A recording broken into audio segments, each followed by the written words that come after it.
Blog Talk Radio.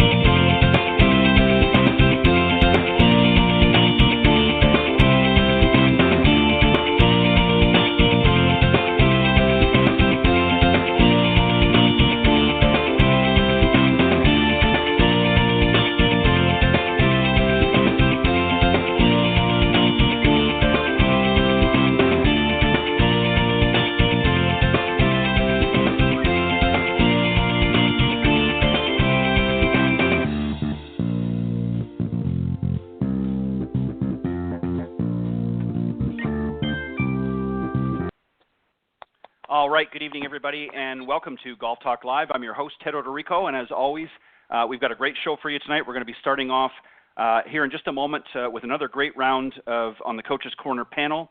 And then a little bit later on, I'm going to be joined once again this month by my very special guest, Mitchell Crum. He's the director and founder of the Elite Golf Group, and he's here back this show to talk about something very special, near and dear to his heart. So we're going to talk to him a little bit later on in the broadcast.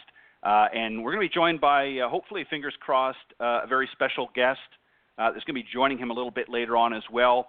Of course, I'm talking about PGA Tour Pro Bo Van Pelt is going to be joining us as well a little bit later on in the broadcast. So I'm very excited, and hopefully, as I said, fingers crossed, everything will work out right. But anyways, thanks for tuning in, everybody. And as always, best way to find us is go to blogtalkradio.com and type in Golf Talk Live up in the search key. We're live every Thursday evening from 6 to 8 p.m. Central, unless otherwise stated. And, of course, last week we didn't have a show as we observed, of course, the Thanksgiving holiday. So a belated happy Thanksgiving to everybody out there listening to the broadcast. I hope you all had a safe and happy holiday, and I'm very excited to be back on.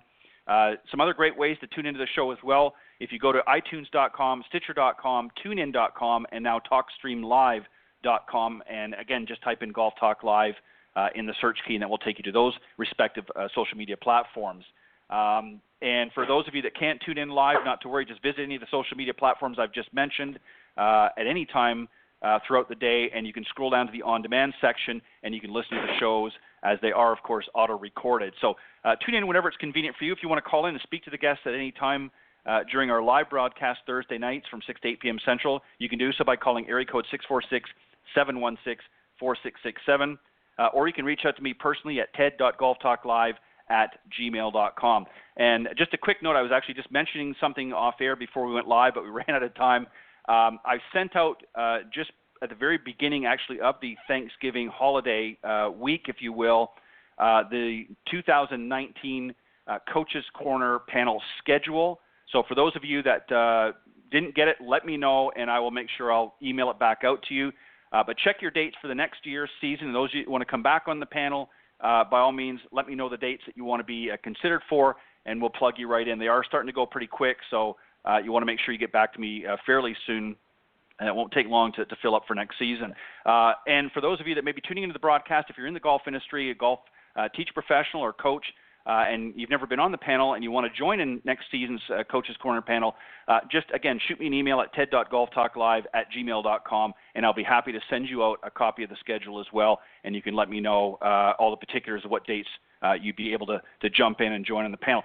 Also, for any of you out there that have been on the panel that would also be willing to be a substitute in the event that one of the booked coaches can't make it, sort of a last minute, if you will, please let me know in the email that you return back, and I'll make sure that I've got you in the list of preferred panelists, if you will, for a callback or a call-in if we can on short notice like that. So I appreciate any of those that have offered and volunteered so far. Some other great ways, again, is to follow on Facebook.com. Go to Golf Talk Live blog is the page there. You can also follow me on Twitter at Ted and Buck CEO. I'm going to introduce the panel here in the Coach's Corner, but let me just remind everybody, as I have mentioned the last several weeks on the show, we've got a great sponsor of the Coach's Corner panel. Of course, I'm talking about GolfSwing.com. They're going to be sponsoring the Coach's Corner panel segment here for the next little while. And let me tell you a little bit about them, and then I'll introduce the panel, and we'll get into tonight's discussion. GolfSwing.com, with its cutting-edge technology, have teamed up alongside some of the best golf instructors, coaches, and swing gurus, if you will, in the business. Together, they have created one of the best video teaching and training online platforms in golf So if you're ready to break 100, 90, 80, or even 70, then you want to join their online video academy and learn from some of the best in the business.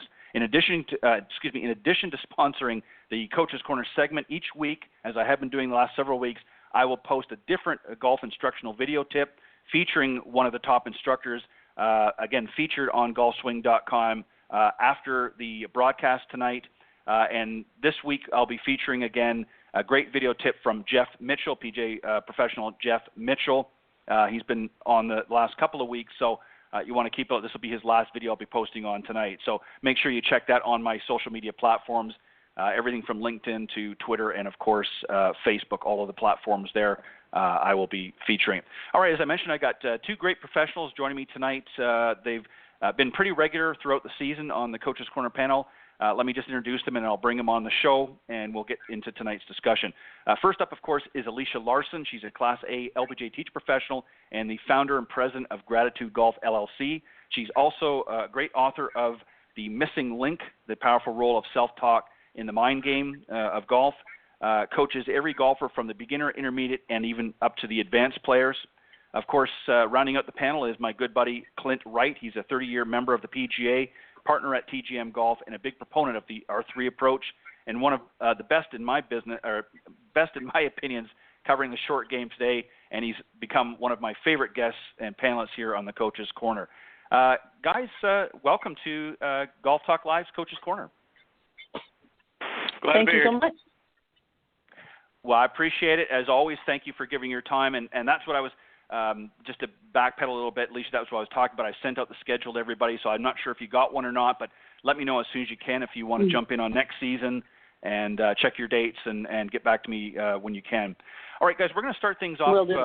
We're going to – sorry, go ahead, Clint. Not me. You or, oh, okay, I'm sorry. I just heard a voice. Yeah. But we're getting close to the end of the season. I've only got a few more shows. We're going to be doing the final show for Golf Talk Live on the 20th of December, and then we're taking a bit of a break until the new season. I will announce at that time the return date for next year. Of course, the Coach's Corner segment will be coming back on March. I believe 7th is the first date for the Coach's Corner, and I'll be starting, I think, sometime in February for the regular broadcast. But so getting that it's the end of the season, we're kind of wrapping things up. Alicia, I'm going to start with you on this question, if you will. There's that old saying out there, can you teach an old dog new tricks? And what I want to ask you is this. We've got obviously a lot of mature golfers out there, probably the biggest medium of golfers out there is our baby boomers now coming in and our senior golfers that are out there. And a lot of them are pretty set in their ways. Is it still possible, do you think, when you're working with some of the students in that category, is it still possible to teach them some new things, or are they pretty much ingrained in what they've been doing for the last, say, 10, 20, or 30 years, and it's just sort of let's hold everything steady the way it is? What are your thoughts there, and is it too late for some of these people to start to learn some new things that may help their game in the long run? Well, I firmly believe it's never too late. So that's I'll start there. That I think that people, if they come to you, if they come to any golf professional and they're paying you, they are implicitly telling us that they want to get better, or they want change, and so I talk about that a lot with the age groups that you're talking about. Just saying, sure. Here's what's going to happen. I'm going to change something, and it's not going to be what you're used to. But are you willing to do that? And then are you willing to work at it to try to make that the new habit? Then it just shifts into, in my opinion, a mindset if they're willing to. Sometimes they say they're willing to, but if they don't practice anything in between each lesson, then that tells me they're not willing.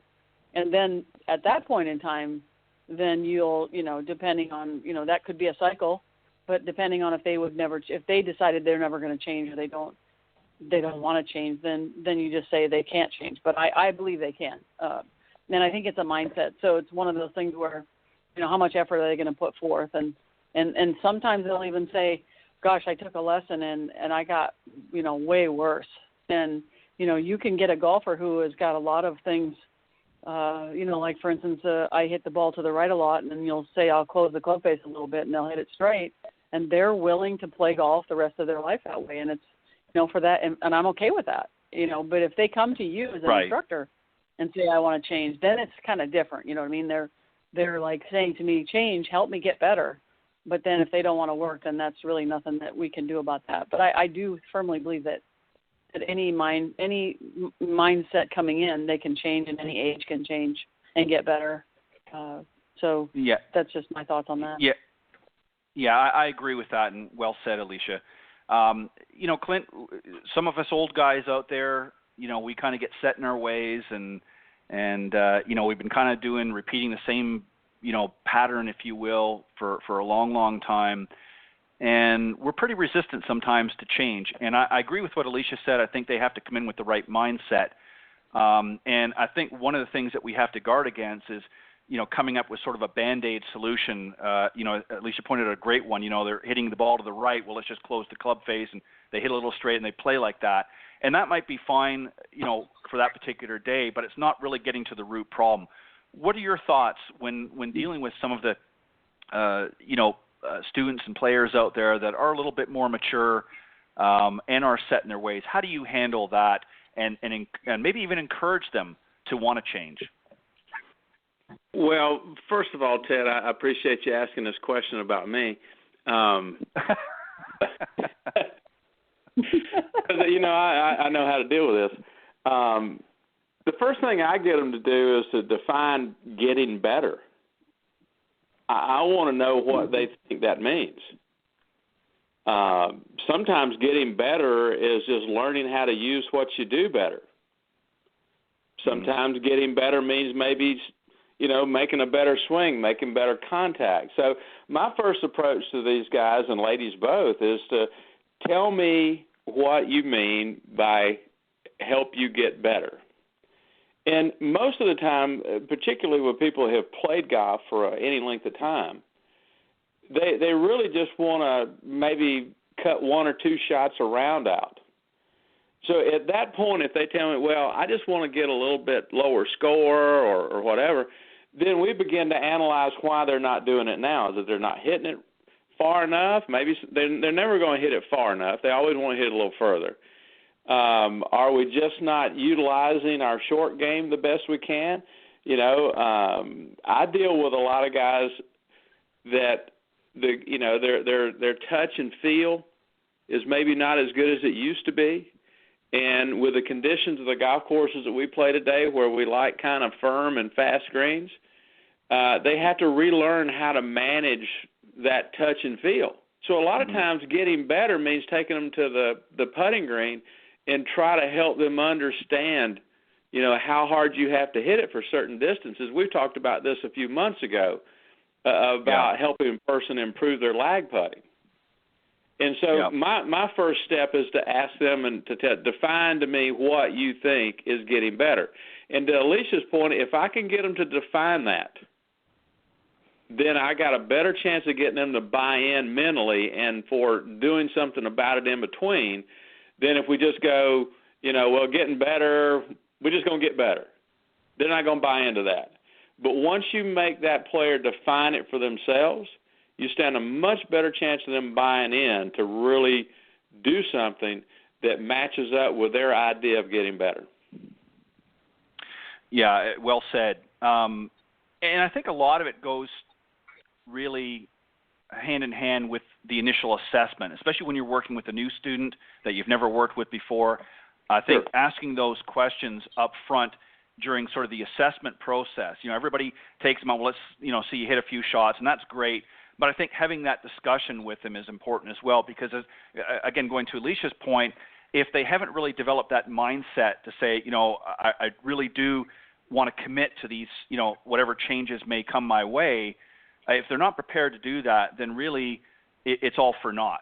You're going to spend an hour or a couple of hours over maybe several lessons teaching them, here and there, only to find out that they're really not putting the effort that they need to put in order to hone those new skills and make them part of a repetitive pattern. And but I'll tell you, Ted, is the thing that I'm adamant about is that me as an instructor, I don't define what getting better means. Right. I let my students define it. And once they define it for themselves, the chance of them having that commitment is far greater. Yes. Okay. Than what it would be if I, the instructor, was defining what getting better meant. And once they do that, it's amazing to me. Once they've bought in, and it's their idea of what getting better means, so that my job as an instructor is to help them do that, not to define what it means. Right. You're exactly right. And this has, I think, been a problem for a long time is, too often as instructors, we fall into that trap. Okay, well, here's what I think you need to do. And a lot of times that may not necessarily be what they want. And it only, exacerbates the frustration on their part. That's a great point, Clint, that you bring up. All right, well, Clint, take a deep breath because I'm coming back to you. I always like to flip the reverse of the questions. So we're going to come to you and then Alicia. One of the things that people do have, and I know one of the things you're going to say, Clint, is that, well, we want to define that. Everybody has a difficult shot or even a club in their bag that they really struggle with. Some, obviously, more often than not, it might be the driver. And I understand during a specific round, if they're playing in an important event like a corporate event or something, they don't want to, be feeling uncomfortable with that particular club or that when that shot comes up. But what do you suggest when you have a player or student that comes to you and has, let's say, we'll just use the driver as an example, it really struggles with their driver. They want to get better, but they just don't seem to get it. And as a result, they're kind of leaving that club out of the bag. How do we help them master it a little bit more and feel more comfortable putting that club back in the bag? Or should Well, that's a good question. Generally, if I get a person that comes and said, look, I just want you to help me hit my driver better. Okay. I said, okay, well, let's go out and figure a few things out to start with. I said, I want you to take your most favorite club in the bag and let's watch you and get that swing on video. Okay? I want you to come out. I want to see your best swing with your favorite club. Then we go to the driver and we begin to start trying to pinpoint, well, what are you doing different with the driver than what you are with your favorite club? What's causing the problem? But I want to see their best swing because that's the one we want to start to try to mimic with the club they're having a hard time with. And once we can determine that and get it on video and they can see it and you compare it, it gives them a clear understanding of what they're trying to achieve with their difficult club. Because, you get nervous with the club you're not hitting well and you're really not sure what's causing it. It's just going to get worse. So what I try to do is put their best swing on video. Let's see your worst swing with the club that you don't like. Let's start comparing. Let's figure out what you need to fix, and then stay focused on that fix only.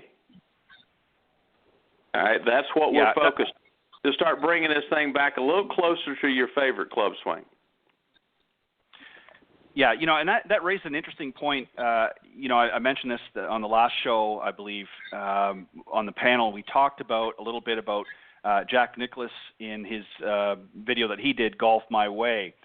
And, he talked about how he had one swing and used it with every club in the bag. And I think one of the mistakes that a lot of golfers get is they try to swing differently with each club. And I think you'd really just proved the point that you want to see an example of their best swing and then figure out what they're doing differently with the club that's giving the most difficulty. And, when you look at the video, if you go back to the video that Jack did, and they showed, images of him swinging, he had, I think he used 4 different clubs, if I'm not mistaken, in the example that he gave. And unless you knew what to look for, it was hard to tell which club he was hitting because every swing was exactly the same. The only difference was the clubs got a little bit longer. And, that's, I think, an important thing to understand as well. Alicia, I want to take this just a little bit different twist with you. Maybe not so much the club, but, maybe somebody's having difficulty in a situation, let's say, when playing in the wind or out of the bunker.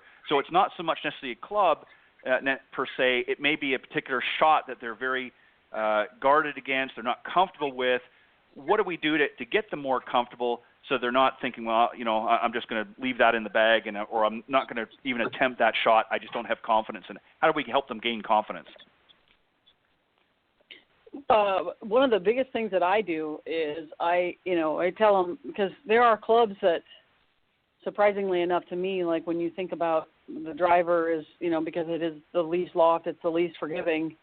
And so, but people grab that, like when they get to the driving range, that's the first club they take out, and they don't warm up. They just grab a driver, and they'll tell me, like, I don't like my 7-wood.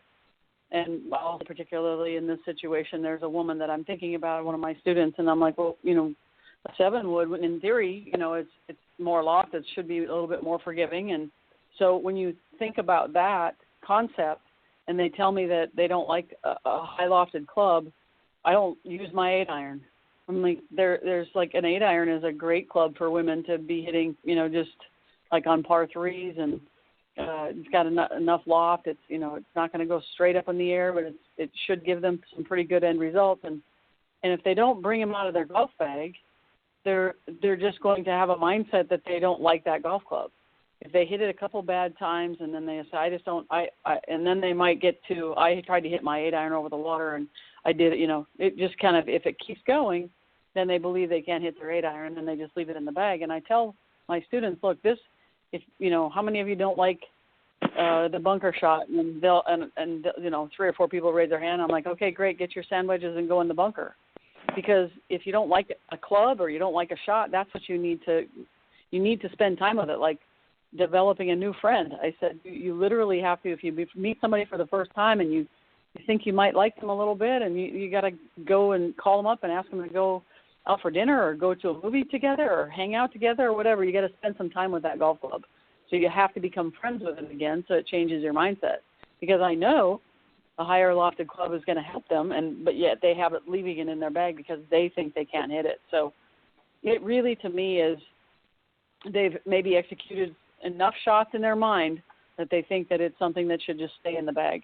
And I'll pull the bag out. I'll pull the club out of the bag and say, okay, here's what we're working on today. We're gonna use this club and prove to them that they can hit it, because they change their swing. If I change, they I love my 7-iron and I can't stand my 8-iron. Well, that makes no sense to a golf instructor relative to they're so close together that it's like, come on, they're so close. It's not like I hate my driver and I love my wedge.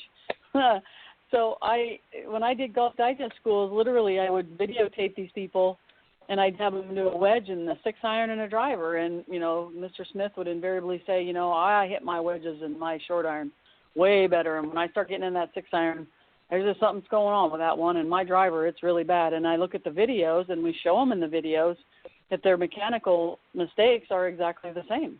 You just get away with it with a higher lofted club. So it's a matter of, to me, I have changed more sets with people, approaching a golf club than I did mechanics, because they'll swing differently when they have a club in their hand that they don't like, and then they'll turn to me and go, see, I told you, Alicia, I can't hit this club. That's just mindset. Right. Because they swing differently. They might swing it faster. That takes their sequence out of whack, and then they don't get centeredness of contact. And so to me, it's, there's a lot of that. I believe there's a lot of that playing in having a play into this. So I just make them hit their club they don't like. Yeah, I think it's important. I think sometimes you have to be, I think that's something that you have to be, willing to do as an instructor as well.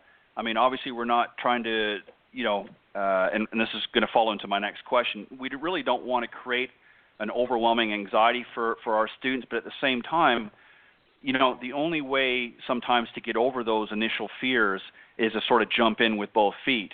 And I think that's a great way that you put it, was to get them comfortable using a club, because if they can hit a club, even if it's not perfect, if they can hit a club and become comfortable with one that they've for some time not been comfortable, then the others will fall in much easier into suit, I believe, anyways. And this leads into my next question. And Alicia, you're going to take a deep breath now because I'm coming back to you on this one. And that is really overcoming anxieties on the golf course. We get a lot of folks, and we've heard this many, many times as instructors, and we've even talked about it numerous times. Excuse me, here on the Coach's Corner panel. We get our students out at the range, and they're hitting things great. They're feeling, like they're in groove, and then all of a sudden we take them out for a playing lesson, and it's like, well, what happened to Bob? I mean, you were doing real well in the range, or what's happening? And suddenly that anxiety kicks in. So what are some things that you try to work through your students to help them be able to transition from their practice routine, if you will, out on the golf course, take that confidence with them? What do you do to help your students out? Well, I try to, first of all, there's a couple things, but the first thing that I'm thinking is I try to get them to practice with pressure so that they're not, there's no really consequences if you're on the driving range or you're in a simulator, or, you're in a hitting bay and there's nothing really, in simulator, obviously there's a lot better feedback, and then obviously when you're in a driving range, but, they don't have, like when you're on a driving range and I say, what's your target? And they're like, just out there, straight out there, so that their mindset isn't the same. So I try to get them to practice with some pressure, and then I try to get them to maybe practice like holes, like, okay, take your driver out and then hit it and then say that went X, far, and now you have like play a course that you play, frequently. So I do that where they'll play like the course at their home course and maybe play 9 holes, and so they'll put their driver back and take a 7-iron out and go through their routine and things like that. And then the other thing is I've started something in my academy, and I have all of my kids have an adversity statement, so we know they're going to face adversity on the golf course. So I talk through this, and it takes about an hour to come up with a refined sentence because it has to be very, as a self-talk trainer and speaker, it has to be short, and it has to be, repetitive, and something they can remember. It can't be this long sentence that they're going to get confused with. But I have them take that. I listen to their conversation about what they're, feeling and experiencing out there, and we come up with a statement that's like a shield for them to help them believe that they can hit this shot, or they're relaxed, or whatever it is. So when they feel adversity, they just repeat it in their head.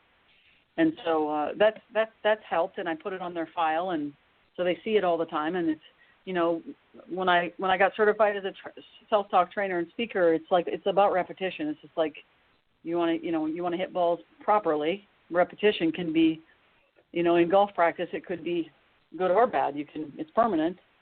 So you can practice improperly and something incorrectly, and so it's like same with self-talk. You can, that's why the book that I wrote is really, it didn't say the power of positive self-talk. It said the power of self-talk, because it can go either way. And you can beat yourself to a pulp on the golf course, and then, or you can, be a champion and be your own cheerleader. And so that's the positive and the negative side of it. So, and that's a great, that's a great point, Alicia, that you bring up, because I mean, we can say whatever we want to ourselves, but if it's not the right thing, or it's not going to help in the situation that we're going to have, you can say it 1,000 times, and all you're doing is ingraining something that's going to be counterproductive for you. Clint, just expanding on this question a little bit, something that I think happens to a lot of players, out in the practice tee or in the practice facility, is they develop tunnel vision. When they're on the driving range, they see that flag out there, and well, I'm going for this pin over here, or I'm going for that pin over there, and they develop that tunnel vision. They get everything lined up, and away they go. But for some reason, when they get over to the golf course, it's like they don't know what to do. Suddenly, that tunnel vision sort of slips away. They don't have a defined target. And that, I think, is partially what creates a lot of anxiety. So what do you say to your students when you see them doing well on the range and they get out there and it's very evident that they've lost that sort of tunnel vision, if you will, and they don't have a target, or they're not really it's almost like they don't know what to do anymore. What do you say to them, and what's the conversation that you have with them when they get on that first tee? Well, first of all, I don't want to be argumentative, but I've never figured out how you can be competitive on the range. The practice facility is to work on the physical move and a routine and things, and because a good shot on the driving range, the ball is in the air and goes straight. Yep. Nobody ever pays attention to where it stops. So a successful shot on the driving range has a totally different thing than a successful shot on the golf course, because the golf course is where the ball stops, not how it flies. Right. Okay? So unless you're going to clear the range and watch every ball stop and go out and figure out how far it is, it's almost impossible to train that on the practice area. So, that's where the playing lessons become extremely important to understand, okay, we've worked on the physical move now. Let's go out and see if we can't put it on that physical move on the golf course. Because, you see, one of the things that I talk to players about is I said, do you know that we play a game to the smallest target on the largest playing field of any game ever played? Period. Okay? Yeah. Now, so what we have to determine is where do we play the game. A golf course, and we may have talked about this years ago, a golf course is no different than a football field or a baseball diamond. It's the playing field is all it is. Yep. If we don't hit the ball, the game doesn't exist. So what I try to do is get people on the playing field. If they're going to get comfortable playing, they got to be on the playing field, not out on the practice range. Right. Or hitting balls into a net or baseballs or whatever. Get them on the playing field. That's where they learn how to play, not how to hit. Okay, and so I try to get them to buy and say, okay, we're going to learn how to play this game, or you just want to learn how to hit a golf ball. It's up to you. If you just want to hit a golf ball, we can do this on the range, and we can do it on the playing field, but we just don't need a scorecard. Right. If you want to learn how to play golf, then we need a scorecard, and we need to be on the playing field. Now, there's obviously times and places for both of those, because we don't want them just rolling it on the ground all day. You got to be proficient at getting the ball in the air, moving it down range, and learn how to play the game. That's why, I'm dealing with some people that might have some anxiety where they're at. And so what I try to do is get them to evaluate their equipment. Okay? What's your favorite club? What clubs don't you like to hit? Well, we're going to try to get, to hit all of them well if we can, but who says you got to play all of them? I mean, we got 14 clubs in the bag because the rule says we can have them, and the golf industry wants to sell us 14 clubs.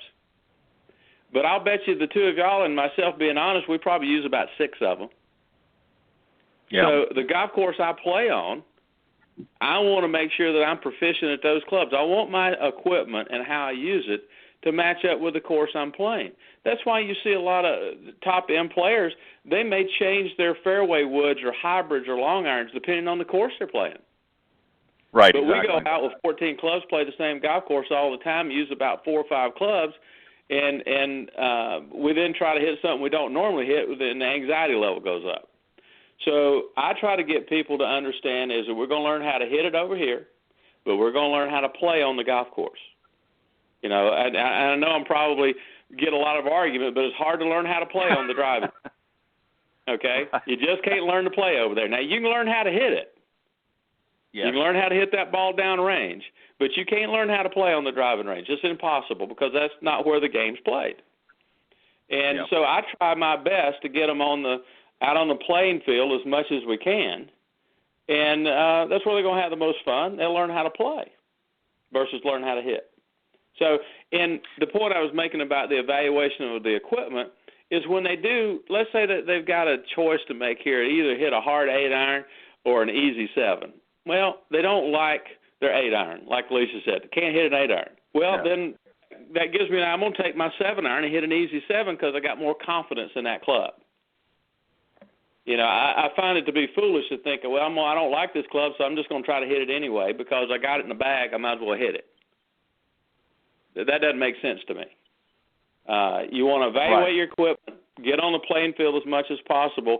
That's the only way that you're going to eliminate this anxiety on the golf course and playing. And if you're a competitive player, the only way you're going to do it is to be on the playing field in competition. It's the only place to learn it. It's very difficult to simulate. Yeah, you raised some very interesting points there, Clint, and let me just touch on a couple of them.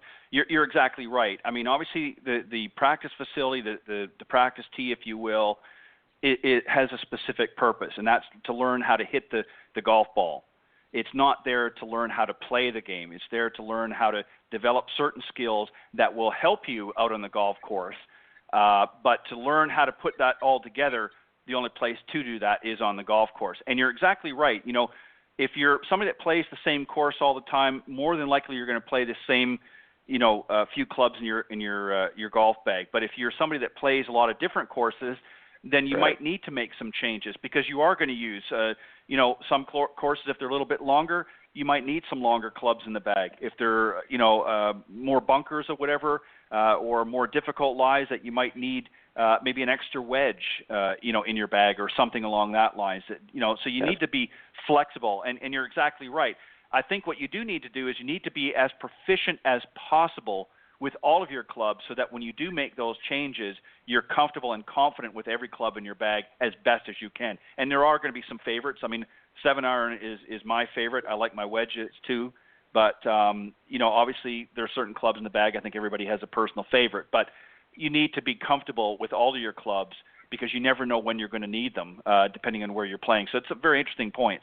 Clint, I think I was going to come back to you, but I think you probably need a rest here, so I'm going to go to Alicia. Whatever makes you happy, Ted. I'm going to go to Alicia with this one here, even though I know this. Actually, you know what? I'm going to change this a little bit. Alicia, on this question that I have for you, we get a lot of, when we're on the practice tee, for the most part, we've got pretty good lies all the time when we're hitting out into the range. We might hit to parts of the range that have different lies and different results are going to happen, but we're obviously hitting off a perfectly flat lie. But when we get out in the golf course, as Clint pointed out, the circumstances change. Now suddenly we have undulation out in the fairways. We've got undulation in the greens, hills and valleys and dips and curves and all kinds of things and elevation changes. So now suddenly that nice, comfortable, flat lie that we once had on the practice tee isn't going to apply very often out in the golf course. Is there some things that you like to do with your students when you're helping them practice to get ready to play, or when they take them out for a playing lesson that helps them prepare for that element that they're going to be faced with? Well, that goes back to what Clint was just saying about, the baseball field or the golf course is the playing field, and there's really no substitute for like, for instance, reading greens. You can go and, I worked with Dave Pells quite a bit in my amateur days, and having him as a coach and saying you're always going to putt on a straight line. You just try to read, you got to read the break, and everybody's guessing. Guys and gals on TV are guessing, and so are we. They're just better guessers than we are, but you can't. You can refine your guessing skills, if you will, and your how you're saying I'm going to read it and it's going to break this much. But I think the side hill and downhill and uphill and all those lies and stuff, you really, when you go play and you're on that playing field, that's when you're going to learn them the most. Now, yeah, like you said, there's technique with those, but how you do it, and then remembering and the repetition behind it. Okay, if my ball's below my feet, I do this. If it's above my feet, I do this. But playing is the best way to learn how to do that. It's just like almost like you teach yourself, how to figure out how to do that once you've been taught the basics and the kind of that particular shot. But I don't think there's any substitute for playing, and you can do, here's, like I said, the ball below your feet, do these things, and give them the kind of the basics. But get them out there and playing is, and then during the playing lesson you can coach them too. So that's the best way, as Clint mentioned. Yeah, and I agree with that. Well said. I think getting them out on the golf course and exposing them to real life experiences, hands down, is by far the best opportunity to becoming a better player. I mean, as Clint, as you pointed out, you can beat balls till the cows come home on the practice tee, and you might hit some pretty decent shots, but then all that goes by the wayside when you get out in the golf course, and suddenly, you're standing on a side hill, and you're looking at maybe potentially a 20 or 30 degree shot. It's not straight anymore. Suddenly now you've got to factor in that 20 to 30 degree curve, perhaps, or more or less, depending on the circumstances. Or you're standing on a severe downslope or upslope. So there's a lot of factors to be involved. Maybe you're sitting right against the lip of a bunker, which you didn't have that on the practice tee. So there's a lot of different variables that come into play. I want to move on, Clint, because I think you kind of answered a lot of the similar things that Alicia just did. Unless you have any other points you want to make. Yeah, go ahead. Let me add this one thing to this. What I try to do in those particular cases, it's less like the rules of golf book. The rules of golf is for there to when you're not in the middle of the fairway. It tells you what to do. Okay? So what I try to get people to do is if you got these circumstances on the golf course you're playing with, develop a cheat sheet. Okay? Put it in your little book. I got a downhill lie. What am I supposed to do? You can look at it real quick. I'm going to remind you. It gives you a little bit of information you can carry with you to manage the situation at the time. Just like if the ball's buried in the bunker. Well, that's not my normal bunker shot. Well, maybe let me look at my cheat sheet. What am I supposed to do here to make this easier? And I think that's very valuable to the amateur player because they don't play that much golf. They don't remember. Well, I don't have a flat lie. What am I supposed to do when I got a downhill side hill? Real simple statement. Yeah. Technique. That little cheat sheet I've found to be quite beneficial for most of my students. Yeah, and that brings to another element. When you talk about pros, we've seen a lot of discussions with many of the touring pros over the years, and obviously, I would say probably if not 100%, 99.9% of them do this. They obviously have a yardage book when they come to a tournament, and they go around and obviously they know what to do in certain situations. As an example, downhill, side hill, lie, perhaps, but they see certain areas on every hole that they know to look out for. So in other words, they know where they're driving the ball more often than not, and they know that where the trees are, they know where the bunker is, and they're making notes for that very reason, so that when they play those courses, again, obviously over time, golfers that have played, maybe for the last 10, 15 years on the same course for a tournament, they get there and they kind of know that, as a matter of fact. But they have those books and they make those notes for a reason so that when they get each week out to that different course, now they've got as much information as they can possibly consume so that when they get on that hole, they can say, okay, I'm going to look at this. Here's my target. This is what I've got to be careful of, and this is where I need to aim my tee shot or my approach shot or what have you, because now they've got information on the green, how it reacts to certain shots during certain conditions, so on and so forth. And this is something that the amateur golfer, as you just pointed out, Clint, could really benefit from. They certainly don't have to get necessarily as detailed as the professionals do, but if they're playing on their home course with any sort of regularity, they need to be making some notes and taking that little notebook with them when they play in a round so that when they get on a hole that may present them with certain challenges, they've got some notes there that they can refer to help guide them through. I think that's a great point because I know a lot of people don't do that. Take a deep breath. Okay. Yes, go ahead. Well, the thing of it is, you go out and play your home golf course all the time.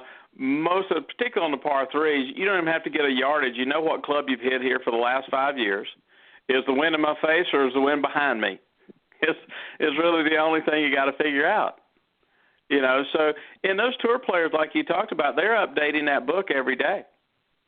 Sure. They put it in. They put in what they hit there yesterday. Yep. Exactly. So, and it changes. Yeah. Right. It changes. I mean, obviously, wind conditions are factors. Obviously, the tee, is moved up or back or what have you. So there's going to be slight modifications. You're exactly right. But the point is that they are making that conscious effort to write down that information that's going to benefit them the next time they're playing that golf course. Absolutely. Clint, take a deep breath, and I think this is going to be probably enough time for our final question. I know this is going to be right up your alley as well as Alicia's. And we're talking about approach shots to the green. This is something, and I've talked about this recently, but I want to get your thoughts as well as Alicia's on this. A lot of golfers struggle with this, and that is playing to the greens. Do I fire at the pin? Should I be thinking about the center of the green only when I hit my approach shot? Or if it's a tough green, should I just maybe look for a bailout option?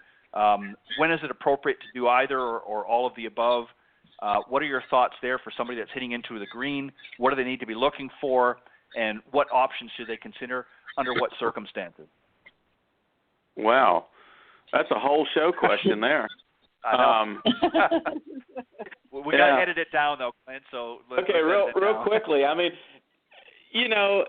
we always talk about it real fast. My mom didn't send me out here to lay up today. So I play golf for fun. I hit it at every flag. Okay, I'm not laying up. I'm gonna take dead aim at the flag, and I'm gonna hit it at it. Now that's just the way I play golf now. Because whether I short side myself or whatever doesn't matter. Okay. So, but the person that's out there playing has to evaluate their situation at that particular time. Am I leading the tournament or am I way behind? What risks do I need to take here to be successful? And those circumstances change every day they play and every hole they play. So it really just depends, in my opinion, on the circumstances of the competition or their play, and if you're just out having a nice round of golf, you never really know that you can hit it through that little circle, that little tight hole until you try. So you might as well go ahead and try it out here. It has no meaning at all today other than just pride and ego. So just when you're out playing, take all the risks you can to see if you're capable of taking those risks and being successful. But if you're playing in a competition, you have to evaluate where you're at and play accordingly. Yeah, that was short. That was great. Yeah, I'm done. That was a great answer. You boiled that one right down and got everything. Well, you told me I had to. Yeah, I know. I'm just kidding. Alicia, what about your thoughts on that? I'm sure you probably concur with a lot of what Clint says. But, the truth of the matter is a lot of folks get out there and they play on the golf course. And, if they're not really concerned about the scoring so much and they really just want to get out there and challenge themselves and have some fun, as Clint said, they're going to get out there and they're going to fire at every pin. But somebody that's maybe looking to really, play well for their club championship that's coming up, or maybe they're a young golfer that has aspirations of maybe playing collegiate golf. They want to be a little bit smarter in their process. So what do you like to talk about, or what do you suggest for them when it comes to that sort of thing, when they're going for the green? Do they go for it every time? When should they be – what factors should they be looking at in assessments, if you will, when it comes to laying up? Or should they be looking at maybe bailing out in a lot of cases because, those undulations can be pretty severe sometimes? What are your thoughts there when approaching the green? Yeah, I try to give them I kind of tag things so they might remember things a little bit better when they get out there. And I just say, look for the triple W. And so I want the win-win-win. So if you're approaching a green, I say, what's your triple W line? And, if you hit it right, you hit it a little left, a little right, or straight, you're going to be in a good shape either way, of any of those three. So I try to get them to kind of just think about the strategy behind that. And,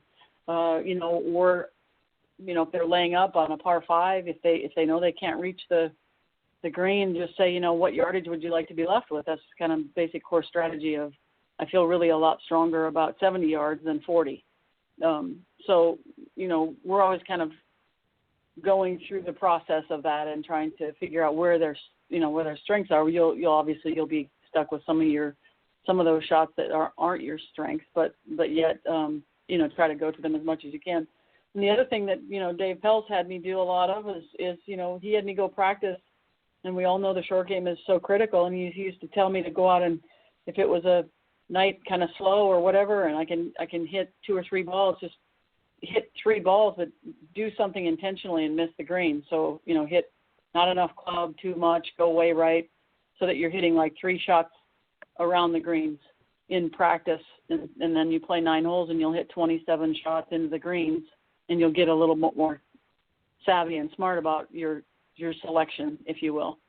So that's helped my students a lot too, based on that. So you're out there, you might as well hit 2 or 3, and then you'll have one in the bunker. You might have one short where you get a little 20, 30-yard bump and run, and then you might have one that's, over the bunker, and so you intentionally miss it and then you just get quite a bit more practice that way. So that's helped in the past.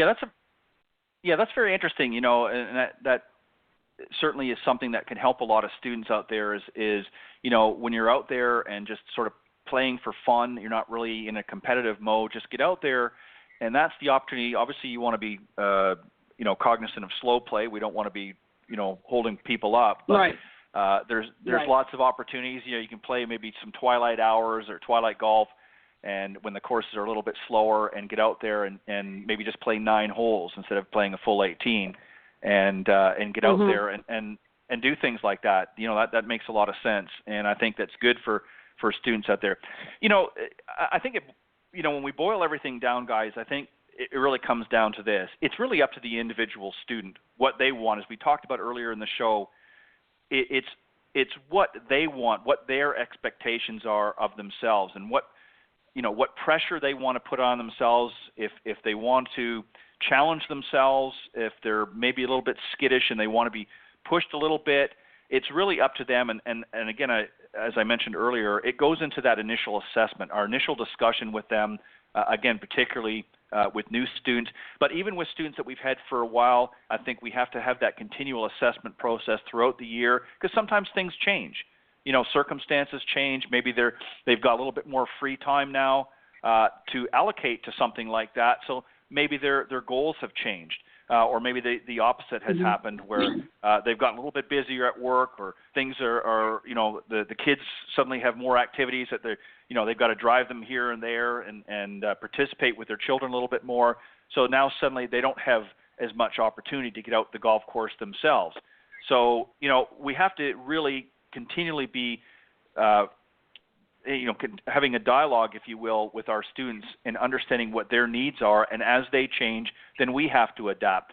Something we're going to talk about on a future show in a little bit more detail. I'm going to have some great questions, and I'm going to give you both in a moment here just to let the folks know how they can reach out. There's been a lot of discussion over the last several years about changes in the golf industry, some good, some bad. This is a discussion that we're going to carry into the new year. On the Coach's Corner panel. It may be one of the first discussions we have on it. And I'm going to give everybody an opportunity as we go out throughout the year to add some points. I'll have a few general questions on it and get their thoughts, because there are a lot of changes happening in the golf industry. Again, some good, some bad. And I really want to get everybody's thoughts on that, because it is, like every other business out there, it's an ever-changing market and dynamics. And I think that as an industry, we need to make certain changes in order to keep the game going and making it accessible to as many people as possible. So this is a discussion I want to carry on into the new year. But on that note, thank you guys for doing a great job as always. I'm going to go ladies first. Alicia, if you want to let the folks know how they can reach out to you if they're interested, please let the folks know what's the best way to contact you. Sure.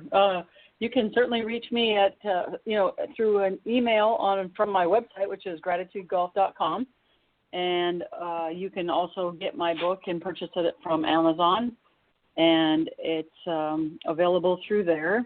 And the missing link, the powerful role of self-talk in the mind game of golf. So anybody that's interested in connecting with me or just asking me any questions from today, I'll be more than welcome to invite them to reach out. Yeah, and Alicia, it's a great book. You did a fantastic job with it, and I strongly urge anyone that's tuning into the show to definitely go to Amazon.com and check it out and get a copy. In fact, get several copies. It'll make a great gift, especially with the holidays rolling up here real quick. So plenty of time to order them and get a copy for not only yourself but maybe somebody else for Christmas. So get out there and do that. Clint, my friend. How can the folks reach out to you?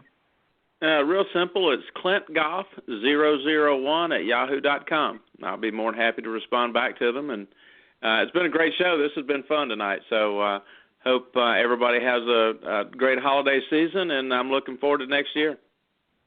Yeah, sounds good.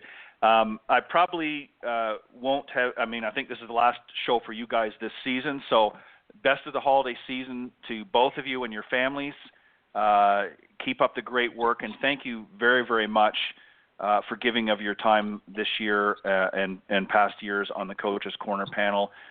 Your input into the show really helps, and I know the audience looks forward to this particular segment on the show. So thank you very much to both of you for stepping up, and I look forward to having you both back next season. So have a great holiday season, and I will see you next year on the Coach's Corner panel. Thanks, guys.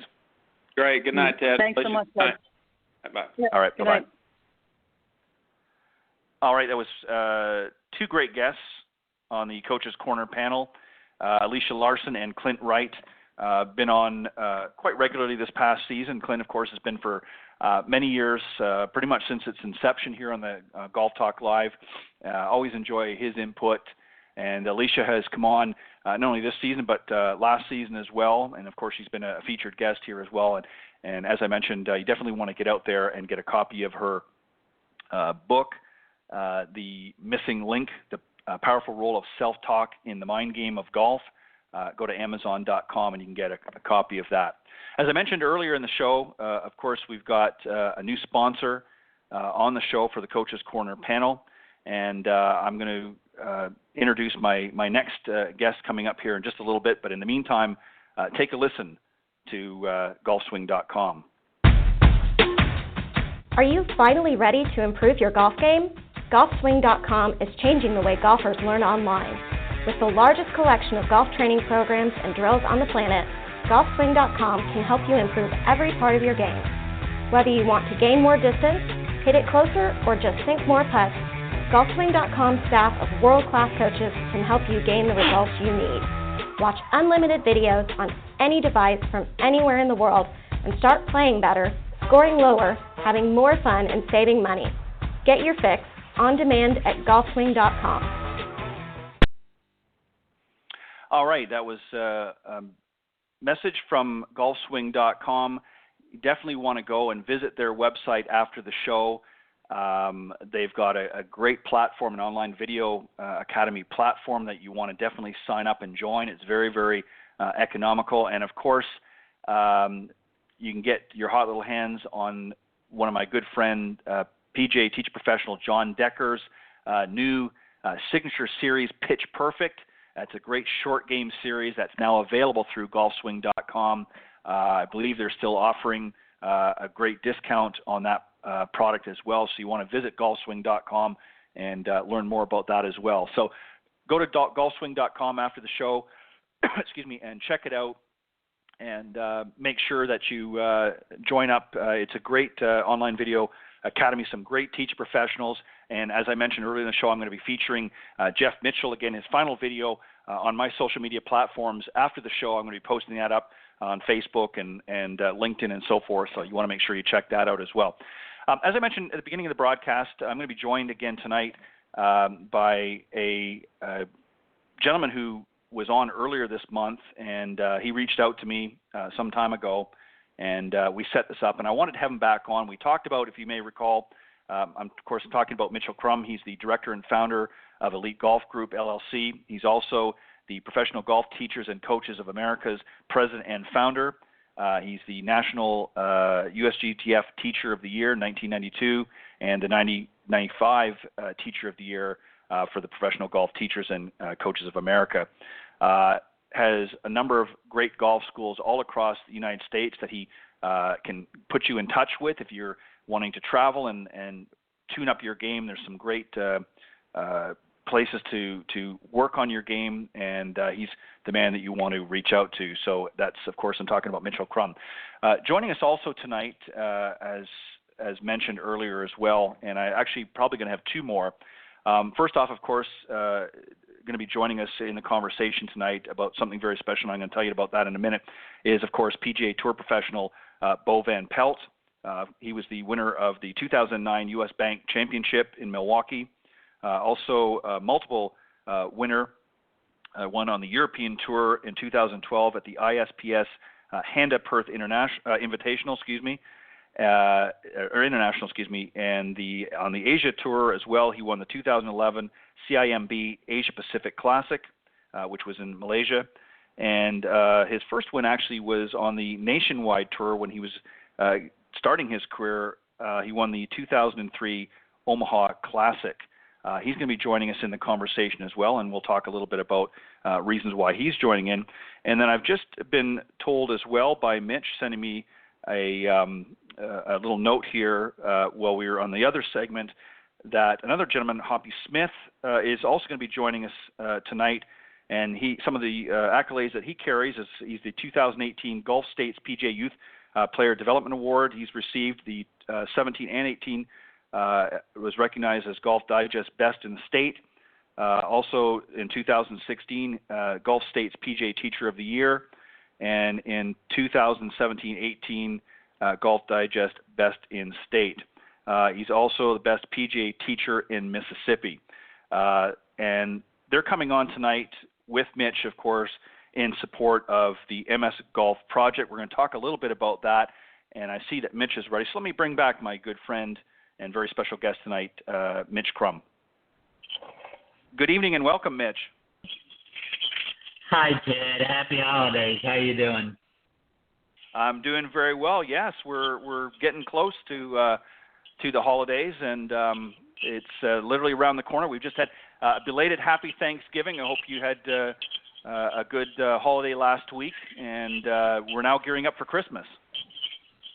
Yeah, I just ate too much. Other than that, it was wonderful. Yeah, I hear you. And, you know, that's something that, unfortunately, we're all a little bit guilty of.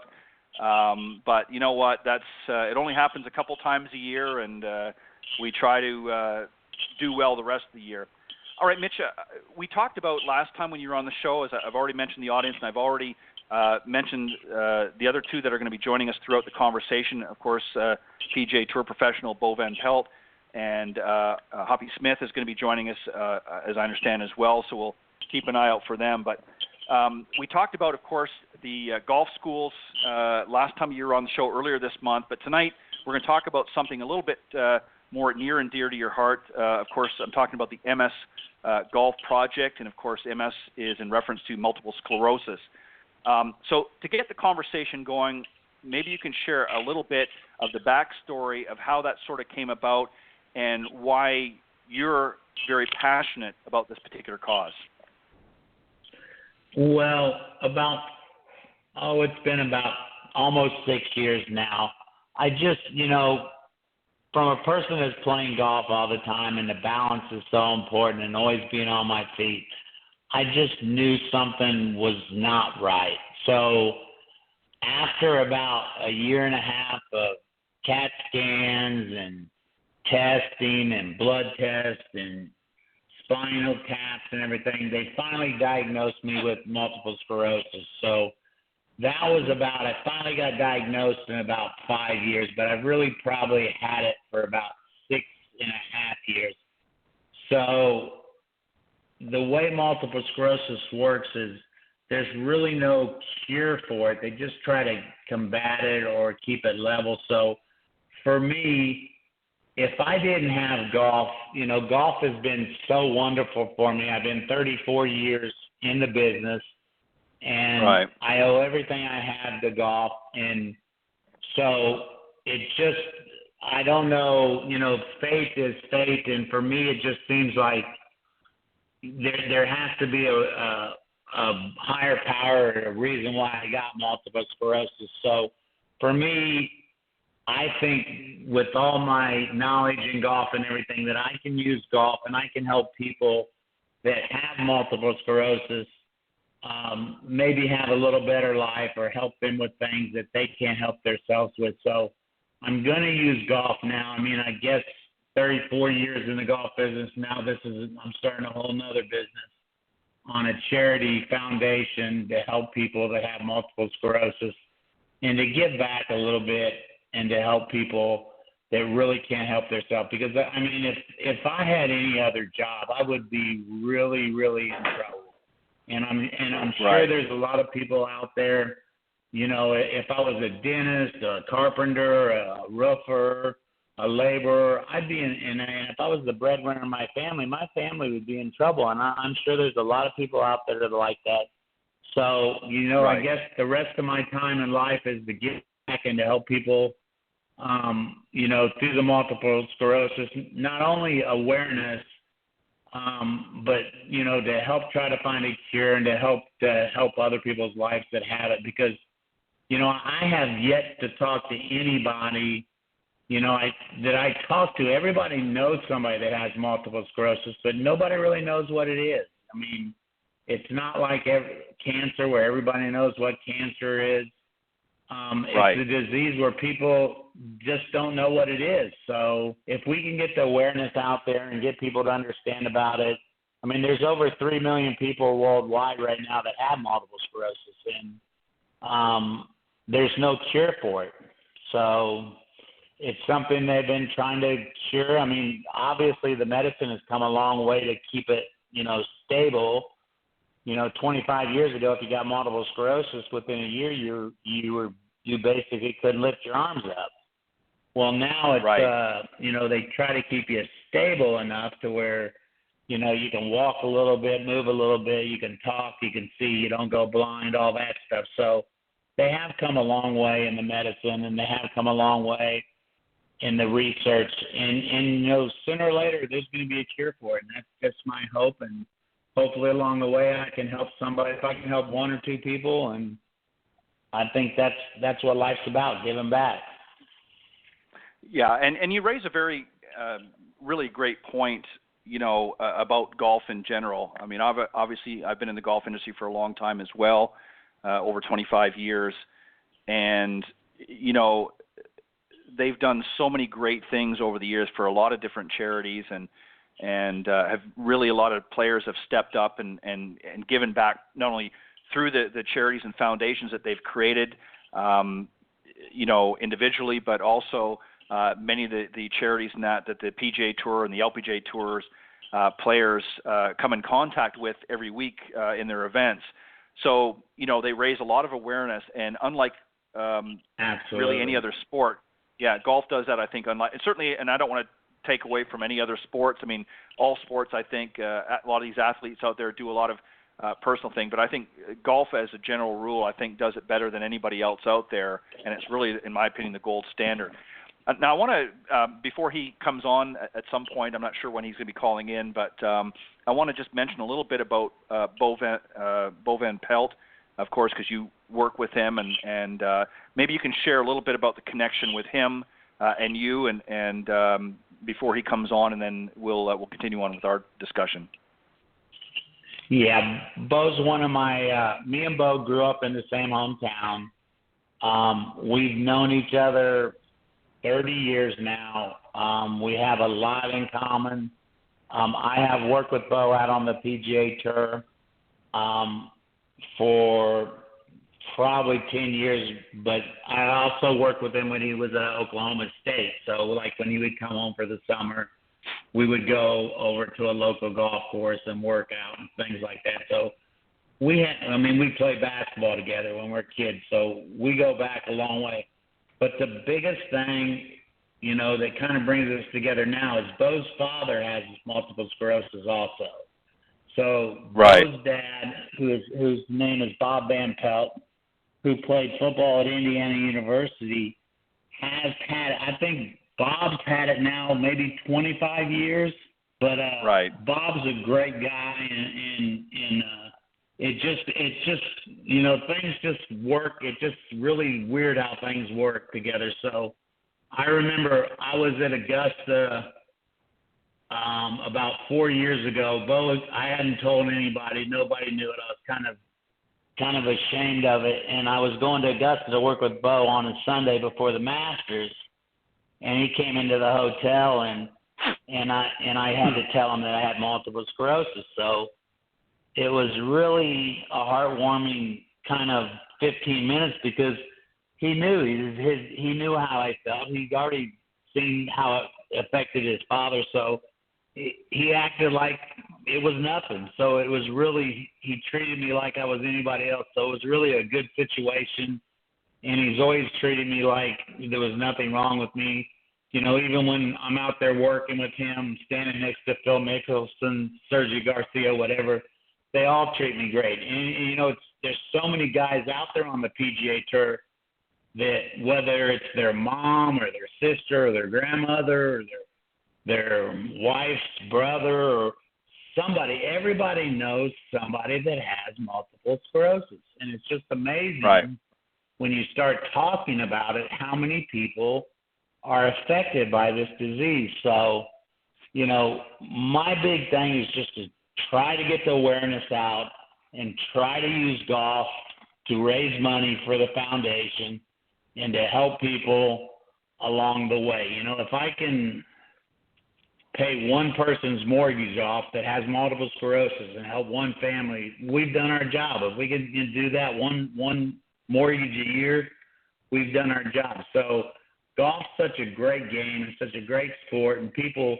are really given. So if we can do tournaments, you know, I'm affiliated with about 85 resorts and golf courses around the country with my golf schools, and if we can go from New York to California and hold pro-ams and charity functions, I think we'll do our job.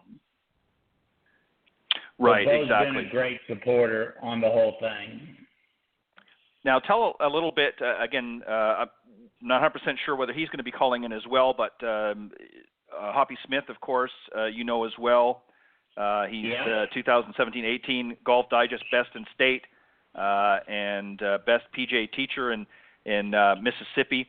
What's the connection there? Talk a little bit about him before he comes on, and obviously he's taken a definite interest in the MS Golf Project as well.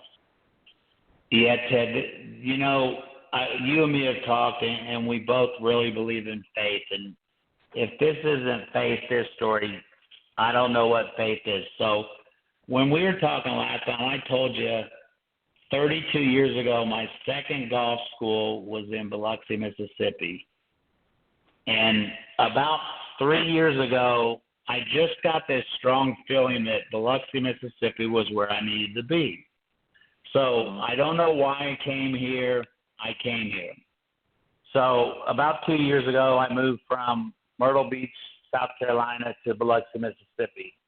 Well, about 4 months ago, we moved to a little place that's about 30 miles just west of Biloxi, which is called Diamond Head, Mississippi.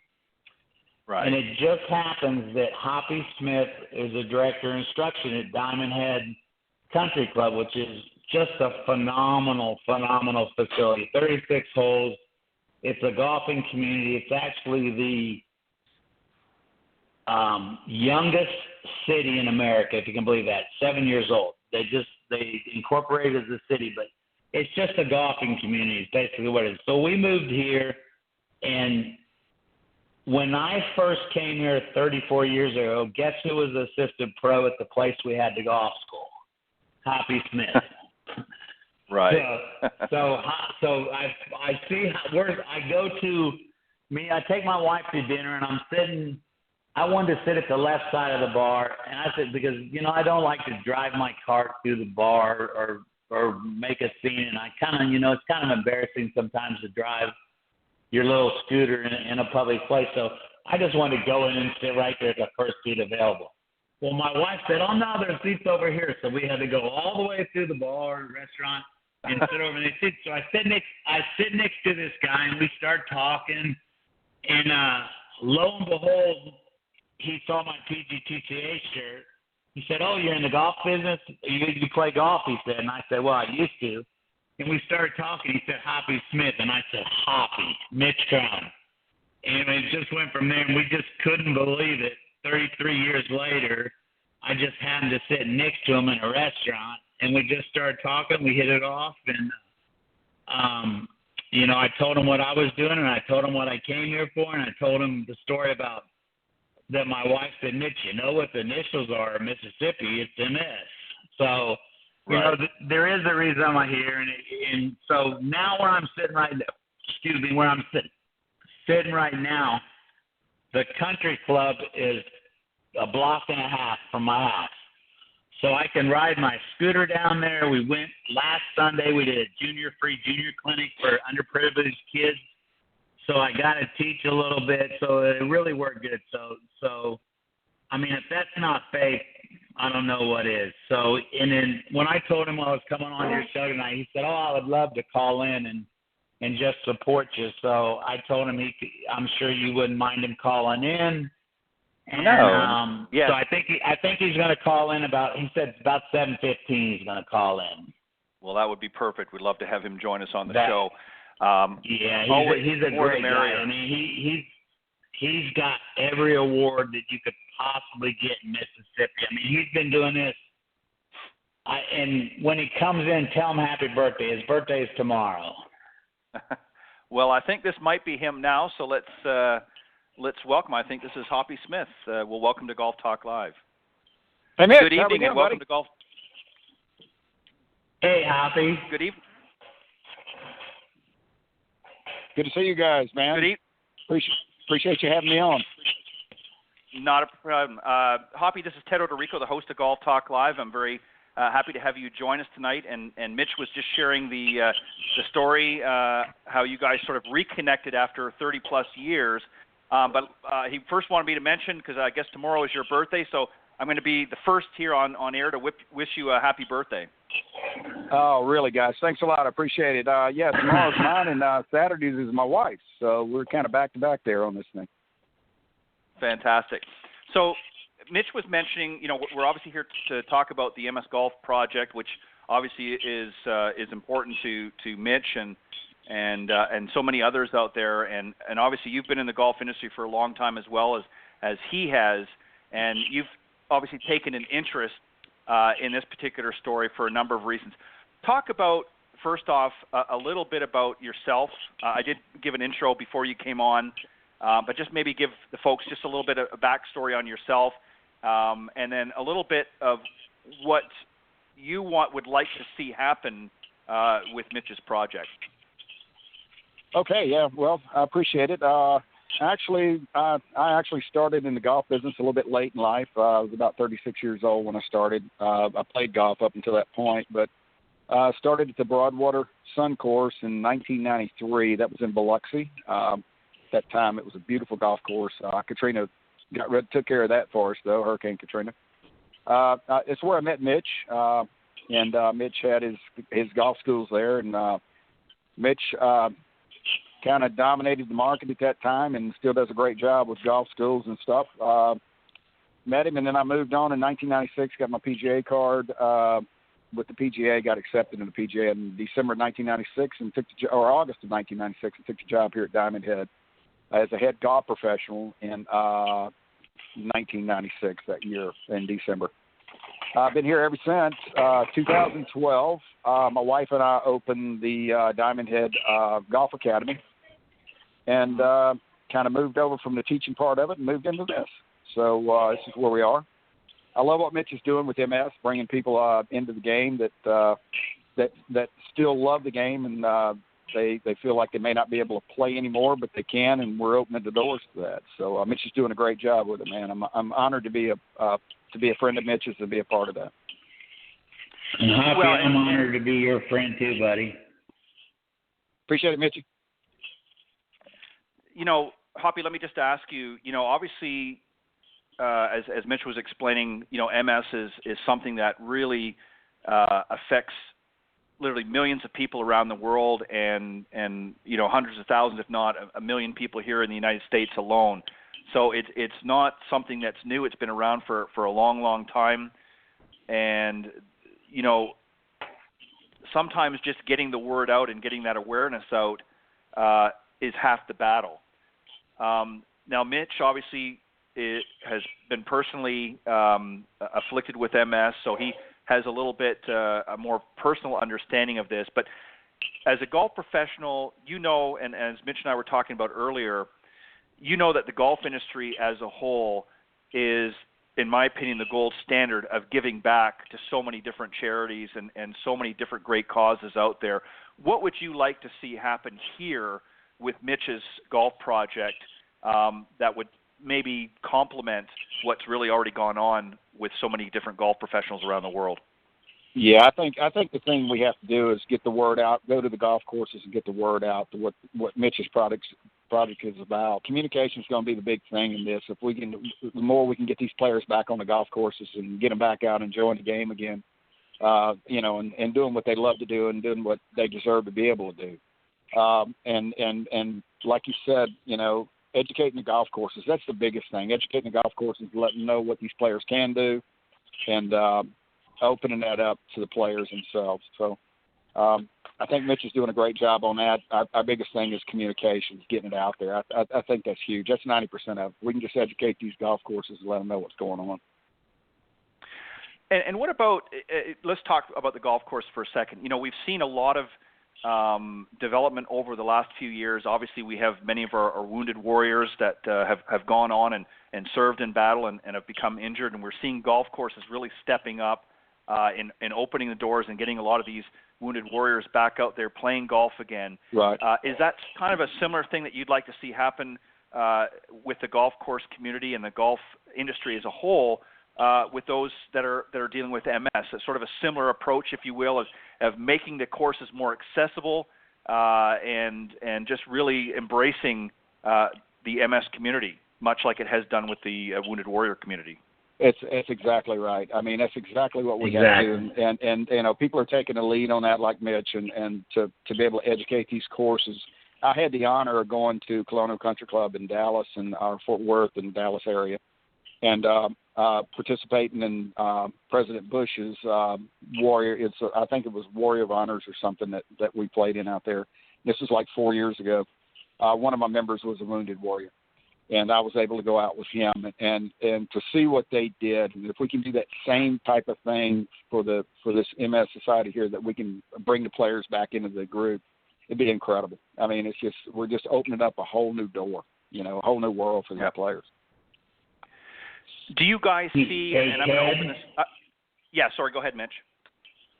I just wanted to say, and another thing, just on what Hoppy's saying, if we can get these golf courses to get involved from New York to California, just to hold one tournament a year for the MS Golf Project, just get their whole community, get awareness in their whole community, do a nice little tournament, and get that money to people that are struggling or families that are struggling with MS. I mean, not only is it going to help the person that has MS keep around the game, but it's just going to get the awareness. I mean, the awareness of MS is just like I say, everybody knows somebody, but nobody knows what it is.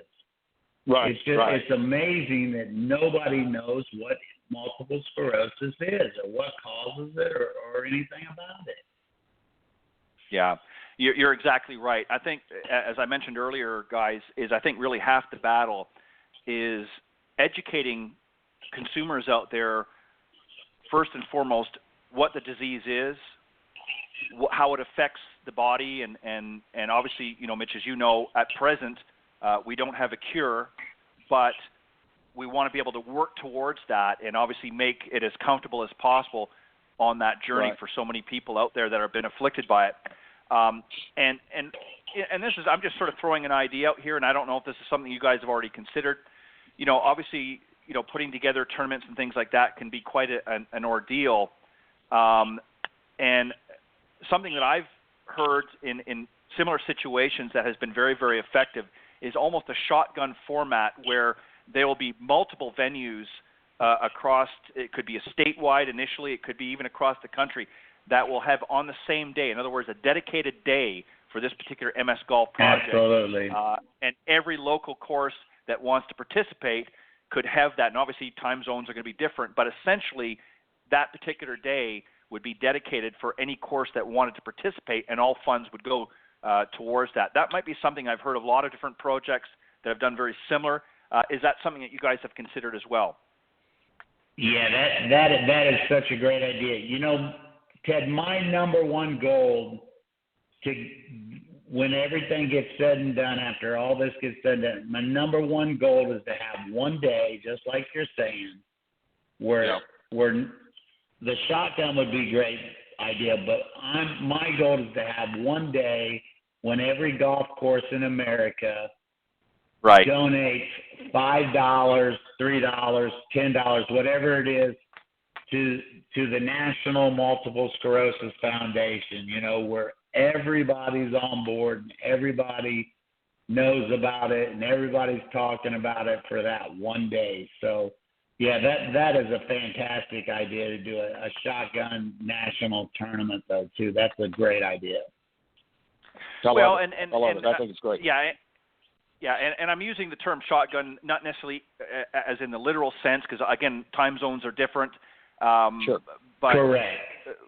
What I'm getting at is where a day would be dedicated that golf courses Absolutely. would open up and say, on this particular day, we're going to not doesn't even have to necessarily have tournaments at every course, but as you said, a percentage or a fee of some kind from every green fee on Correct. that day is going to be dedicated to the Multiple Sclerosis Foundation, which I think is a fantastic idea. That's my ultimate goal. Yeah, that's my ultimate goal. Now, Mitch, I know we can rock that in Diamond Head. We have no problem with that. We'll do it. So and let's that's get what the I'm word saying. around. And it may initially start with the state of Mississippi as an example on a more local basis, but then obviously as the word gets around. Now, Mitch and Hoppy, obviously you guys have had, I'm sure, a number of discussions about different ideas and things like that. What about the awareness? Are you looking at partnering with the MS Foundation as far as from the education standpoint? I mean, obviously, Mitch, you're obviously familiar with what happens, but on a more detailed, have you looked at maybe approaching them, or have you approached them and saying, look, we would like to host at golf courses almost a seminar, if you will, and have some of your key people come in and talk at local golf courses about MS, what's involved, what some of the symptoms are that people can be, and how golf courses can more participate in making it accommodating for people that may have MS. Absolutely. Yeah, we're going to try to partner with all the big MS golf society. I mean, not golf society, but the MS foundations and the MS organizations. There's about 3 real big ones in the country, and they do a wonderful, wonderful job. But there's been MS golf tournaments and MS walks and things like that, but nobody's really just structured it around golf like I'm going to do. So I will need the help of those other organizations, and I do plan on partnering with them all and getting them involved in what we're doing and seeing what they can help us with. And Ted, on my side of it, I want to, at a local level here, the PGA set up in sections, and we're the Gulf State section. So we're waiting to approach the Gulf State section so that they will have Louisiana, Mississippi PGA professionals to start that, and possibly we can hopefully take that to a national level. So that's kind of direction I want to go in. That'd be fantastic. Now, have you guys that'd be great. As far as that component there, is there a target date or time frame that you're looking at initiating that? In other words, if you're planning on having, let's say, a tournament at your facility, let's say, Hoppy, is there a time frame? Are you looking at doing something as early as 2019, or is this something going to take a little bit more preparation? 2019. It's all starting in 2019, yeah. Hopefully we'll have our projection for 2019 is 30 tournaments nationwide. Okay. So if we can start something, Very if we can good. possibly start something midsummer, something like that, or early spring, we're great with that. It's our biggest thing is trying to get the information you were talking about from the foundation, get them out to the golf courses with the help of the PGA sections, and then hopefully possibly PGA National. So we'll have to go from there. Well, the reason why I was asking if you had something sort of slated, or if this was sort of a work in progress, if you will, to that end, was I would like to propose to both of you, with obviously enough lead time, I would love to maybe come on that time frame and maybe do a live broadcast from your facility, Hoppy, next summer during that event. That'd be fantastic. That'd be great. I hope you like gumbo. You like gumbo? Oh, yeah. Are you kidding me? Yeah. You like gumbo and the Saints? So we're good. Oh, well, I may have to fudge a little bit on the Saints, but the gumbo. You're coming to the Who Dat Nation, baby. You're gonna have to take care of it. while I'm in your state, I'll go for it. All right. But no, I think I would really love to. I believe everybody has. It's like a jigsaw puzzle. I believe everybody has a role and a place, if you will. Obviously, as Mitch and I were talking about earlier, I've been in the golf industry for a number of years as well, and I use these broadcasts now to really circulate the word around, if you will, about different things going on. And I had Mitch on earlier this month, of course, to talk about his golf schools, and I wanted to have him come back and talk about this particular issue on a second show at the end of the month, just to give him an opportunity, because I wanted to give it its own format, if you will, and not lump it in with the golf schools and everything else. So sure. I would really like, and Mitch, you and I can talk about this, and Hoppy as well, we can talk about this at a later point, but I would really sincerely love to maybe be a part of the MS Golf project from a media standpoint for next year. So perfect. We can maybe have some shows leading up to it, and then do a final broadcast from the event as well. And Ted, we need golf professionals, golf courses, and golf resorts to get involved. And any of them can go to the Multiple Sclerosis Golf Project.com. There's information on that. That's just going to get bigger and better. But if they go to the Get Involved pages, there's a lot of ideas and things that they can do to help us. There's a number there they can call us. There's places there that they can donate. Anybody can donate that they would like to donate. But there's a lot of ideas for local communities, do fundraisers and things like that. So, we're going to do not just trying to get people with MS back into the game or get out of their house. If somebody's in a wheelchair and hasn't left their house for 3 weeks, well, that person needs to go get picked up, go down to the golf course, whether it's just sitting there and enjoying the sun. I mean, MS, people don't realize how disabilitating it can be. Not only depressing, but everything else. I mean, especially if you're a person that used to do a lot, and then all of a sudden you can't do anything, it can get really depressing if you let it get depressing. But if you get people around you and you get people that like you to see you at the golf course and say, hey, how you doing? It is what it is, and if you keep a positive attitude, you can get through it. Yeah. In the meantime, Ted, we will definitely follow up with you on this and let you know what's going on our side of it. I love the media idea, and if we can get, taking a shortcut on this thing, if we can get the golf courses involved here at the PGA section level and get the PGA professionals involved, I think we can really do something. That's what we need. That's what we need. We need the golf professionals, golf courses, and golf resorts involved in this thing, to where all of them give us at least one day a year where, we'll take care of all the signings, the advertising, the marketing. Ted, you can help us out on the media part of it. Sure. But, that's what the MS Golf Project's all about. Our fundraising, all our money that we make is going to go to give back, to promote the game, to promote MS, and help families that can't help themselves that have MS. So that's what we're all about. We're all about awareness and helping families that are struggling with somebody in their family that has MS.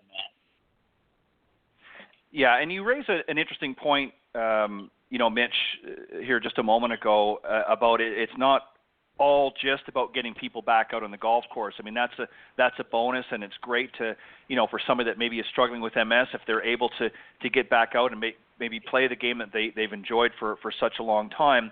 But it's about helping them in other areas of their life as well, is really what the agenda of this project is. Sometimes it might be simple as transportation, or it might be something helping them in a financial way to meet some of their needs. Bringing a caregiver in just to give them a little bit of help to clean their house. If a guy's living by himself and he can't even clean his house, if we can send him in a helping angel for the day or whatever, that's fantastic for them. Yeah, I think that's great.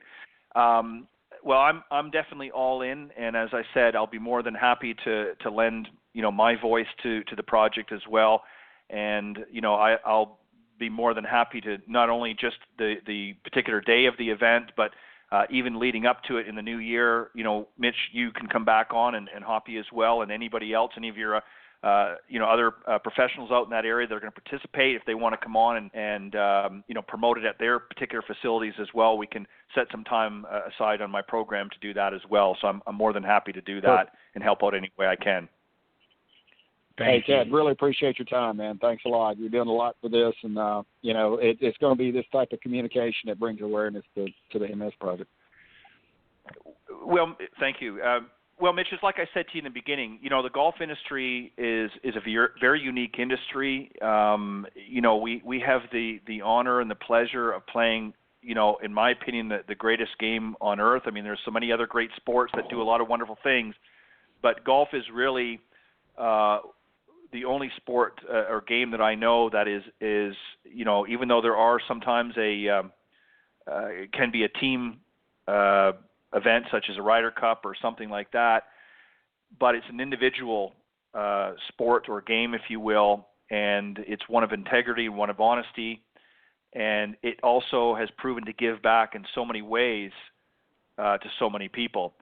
So, the way I look at it is we all have to work together. An engine has many parts, and when all those parts are working and firing together, we can get a lot of things accomplished. We can drive down that track, if you will, or down that road and get a lot accomplished, and that's what I'm here to do as well. So you guys are really doing a great job, and I will do what I can to help spread the word as well.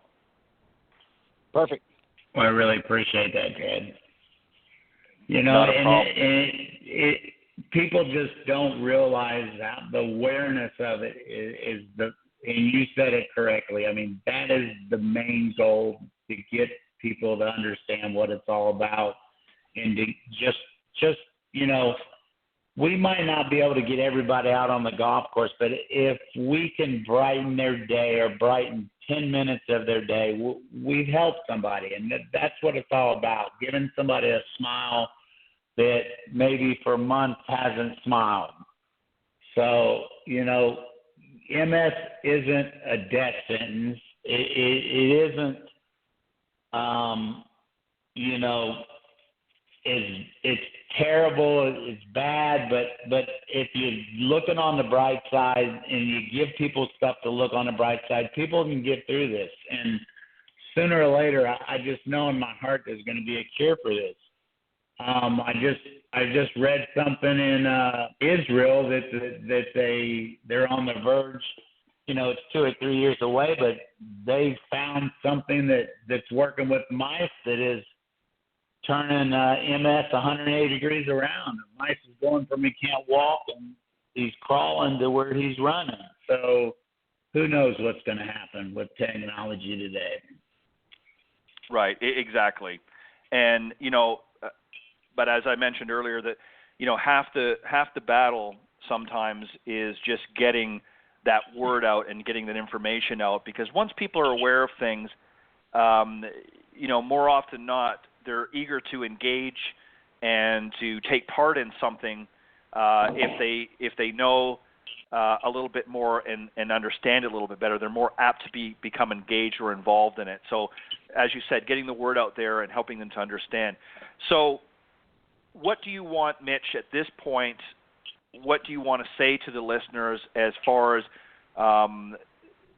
what's to come in the near future, as far as information?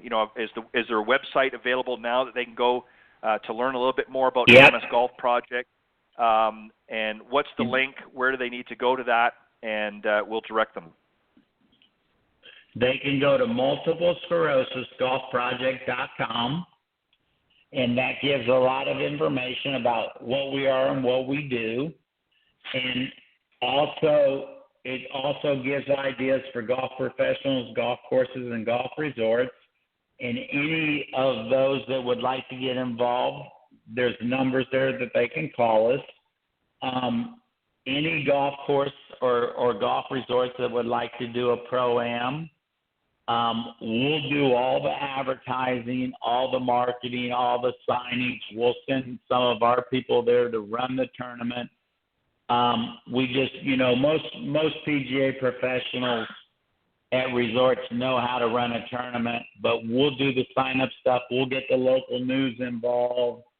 We'll get all the media involved. So we just need their housing or their facilities to run the thing. So we'll send out the mail list and everything else. So the biggest thing is just to get the word out that through these golf tournaments and pro-ams or whatever we come up with, scrambles or whatever they want to run, then we would like to do